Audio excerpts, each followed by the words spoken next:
مرحبا وكيف الحال؟ سموم موجودة على سفرنا بنستهلكها بشكل يومي في معظم الأحيان، وبعضها بنستهلكها على شكل أدوية خفيفة ما بتأدي إلا أنها بتزيل الصداع. هاي السموم التسعة اللي بدنا نحكيها اليوم بتتلف وبتمرمر الكبد اللي بيعاني في أثناء إزالة السموم الموجودة فيها، واللي بتخلي الإنزيمات تبعته تغادر خلايا المتفجرة والمتدمرة إلى خارج الدورة الدموية. حلقتنا لليوم رح نحكي عن هاي السموم التسعة. يفضل انكم تكونوا ما بتستخدموها.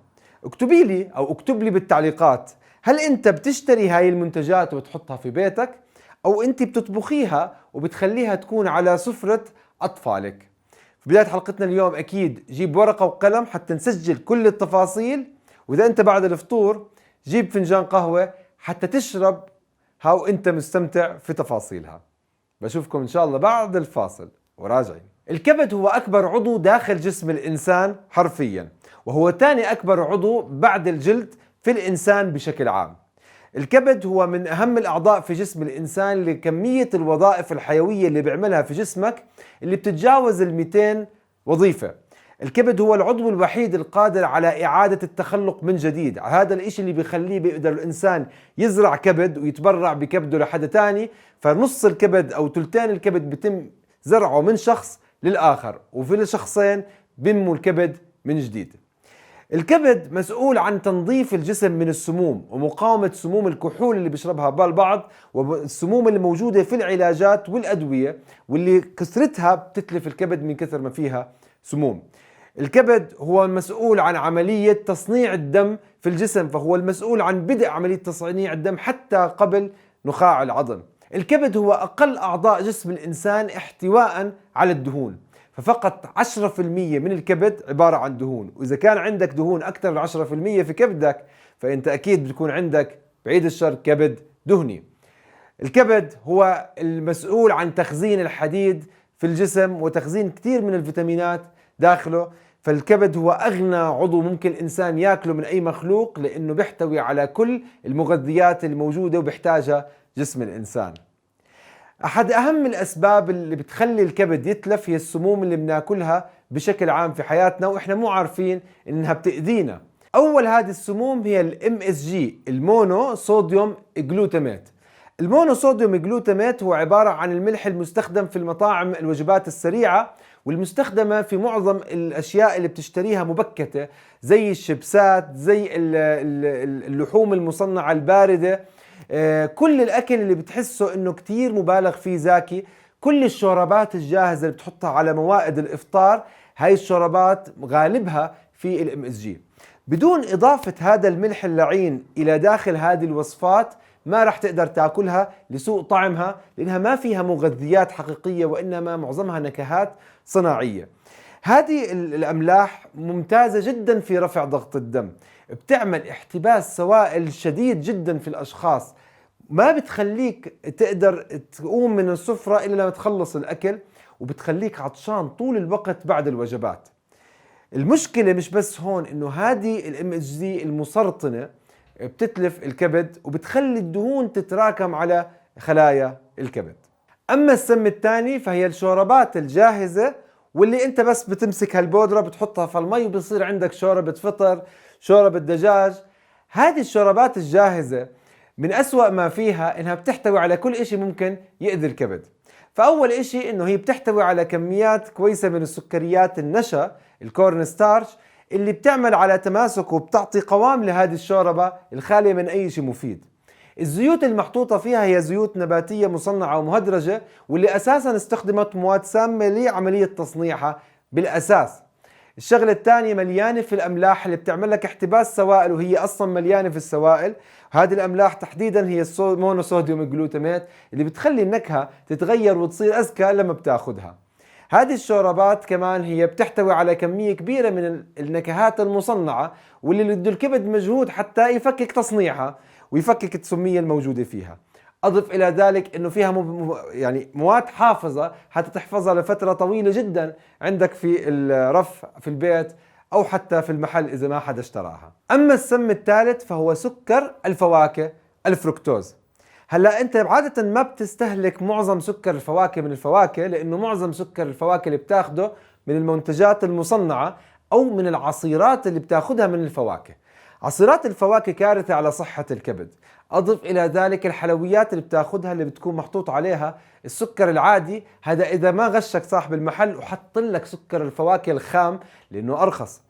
الفركتوز مأساة لجسم الانسان. ما بقدر أي عضو من أعضاء جسم الإنسان يعني العضلات يستفيد منه إلا عضو واحد فقط، وهو الكبد. الكبد لازم يفكك سمية هذا الفركتوز اللي عادة المؤشر الجلايسيمي له كتير قليل، لكن حلاوته أضعاف حلاوة السكر.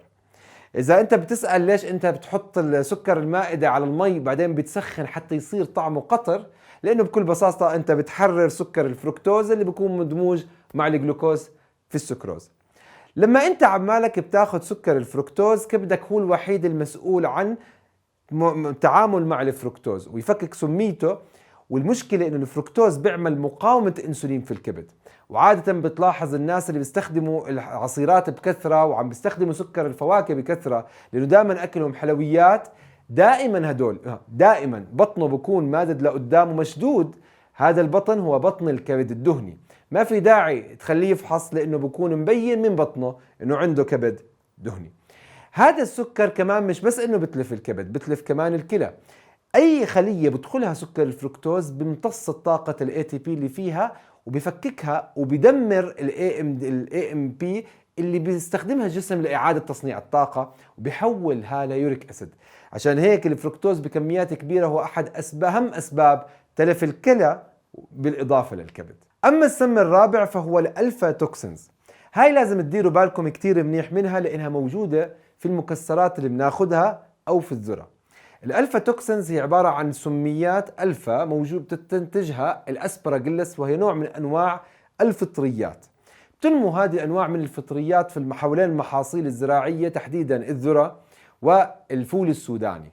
هلا اذا انت بتشتري الفول السوداني المدخن، المشكله انه ممكن يكون قديم وبيغطي على نكهه او طعم اي شيء بخربه، فدير بالك انك تاخذ حتى الفول السوداني يكون فول سوداني فريش.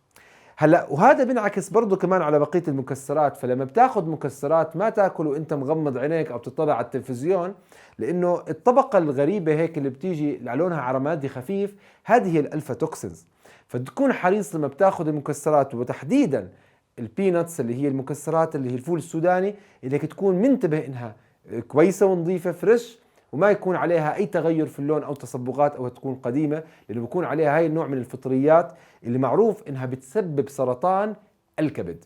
وهون بنكون وصلنا للسم الخامس، وخصوصا للاشخاص اللي بيحبوا يجيبوا السكر البديل في الكيتو او السكريات البديله او الحلويات البديله، البروتين باودرز اللي بيستخدموها الرياضيين، الجلز اللي بيستخدموها اثناء التمارين الرياضيه عشان يرفعوا كميه السكر في الجسم. المالتي ديكسترين. كثير من السكريات اللي بتشتريها انت وعلى اساس انها فيها ستيفيا، بس تيجي تطلع عليها من وراء بتلاقي فيها مالتي ديكسترين. بعض المكملات اللي بتشربها كفوار، اذا لقيت شو نوع السكر المستخدم بتلاقيه ما حاطط لك فيها سكر، بس حاطط لك فيها مالتي ديكسترين. المالتي ديكسترين هو عبارة عن جلوكوز وسلاسل طويلة من الجلوكوز معمولة بطريقة ومستخلصة من الذرة، من الرز، من البطاطا، بالإضافة للقمح. هذه السكريات المصنعة اللي بتفوق السكر الجلوكوز نفسه برفع هذا السكر عندك في الدم. فأنت لو أخذت سكر المائدة اللي المؤشر الجلايسيمي له 65 كتير أفضل ما إنك تاخذ المالتي ديكسترين المؤشر الجلايسيمي له أعلى من الجلوكوز اللي هو 110 ل 120. فاحرص انك لما بتشتري المنتجات المعلبة خصوصا تقرأ من وراء في المعلومات المكتوبة انه ما فيها سكريات انت مو عارف شو هي، وتحديدا ما يكون فيها مالتي ديكسترين هو الاكثر انتشارا في هذه المنتجات. هو اكثر قدرة على ايذاء البنكرياس، اكثر قدرة على رفع السكر عندك في الدم وانه خلق مقاومة انسولين، واكيد تدمير صحة الكبد. اما السم السادس اللي بتلف الكبد واكثر تدميرا للكبد بينهم كلهم وهو الكحول. رغم انه مش كتير خطر الكحول علينا كونه احنا مش بنستهلكه بشكل عام، لكن اللي بيستهلكوا الكحول هم الاكثر عرضة لسرطان الكبد. فالكحول بشكل عام حتى لو كانت صفر نشويات بتطلع الشخص من الحمية الكيتونية. للاشخاص اللي بيعملوا الكيتو بيفكروا انه ممكن يستفيد اذا بيشرب كحول. الكحول هي من أهم الأسباب اللي ممكن تعمل تشمع في الكبد بدون أي أعراض جانبية. يعني عادة الكبد لما يتلف بتكون عليه دهون، هاي الدهون تعمل التهابات في الكبد، هذه الالتهابات تعمل فيه سكار تيشو في الكبد ووذمات، بعدين بتنتقل لمرحلة تشمع الكبد. الكحول قادر أنها تخلي كبد سليم إلى كبد متشمع بيحتاج الزراعة، وإلا الشخص بموت بفترة بسيطة وسريعة جدا. وعشان هيك في عنا نوعين من الكبد الدهني، كبد دهني كحولي وكبد دهني بسبب سكر الفواكه. هدول الاثنين أكثر إشي بيأذي الكبد. أما السم السابع لليوم وهو المسكنات، وتحديدا الباراسيتامول أو النون انفلاماتوري ستيرويدال انفلاماتوري دراجز. هذه المسكنات بطبيعتها سامة جدا على الكبد، وبيحتاج الكبد مجهود عشان يفكك سميتها. للأسف هاي خطيرة على صحتنا، لأنه الناس بتستهين بقدرتها على تدمير الكبد. يعني ولا أسهل منها تشوف حدا مراهق أو شاب صغير أو حتى مرات بعض الأطفال عنده شوية صداع وبياخد حبة أو حبتين بنادول، بيقولك بديش 500 أعطيني 1000. تقريبا 30% من عمليات زرع الكبد في أوروبا سببها فشل الكبد الناتج من الباراسيتامول.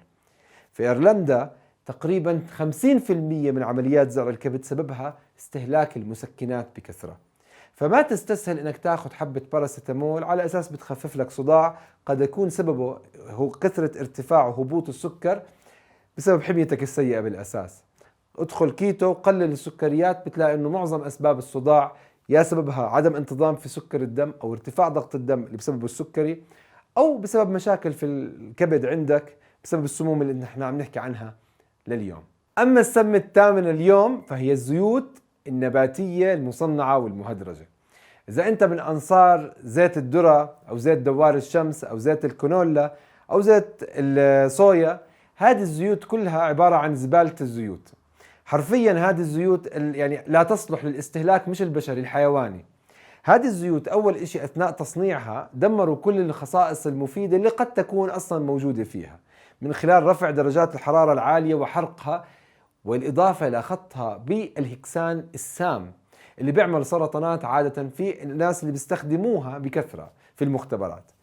هاي المادة المذيبة للدهون والمذيبة للسموم اللي كانت موجودة عشان يتخلصوا من العكورة في هذا الزيت حتى تشوفه ناصع الصفاء في المحلات التجارية، هو من أول السموم الموجودة في هذه الزيوت، بس مش أخطرها. نفس الأوميجا 6 الموجودة في هاي الزيوت بتسبب عندك التهابات في الكبد والتهابات في الجسم بشكل عام.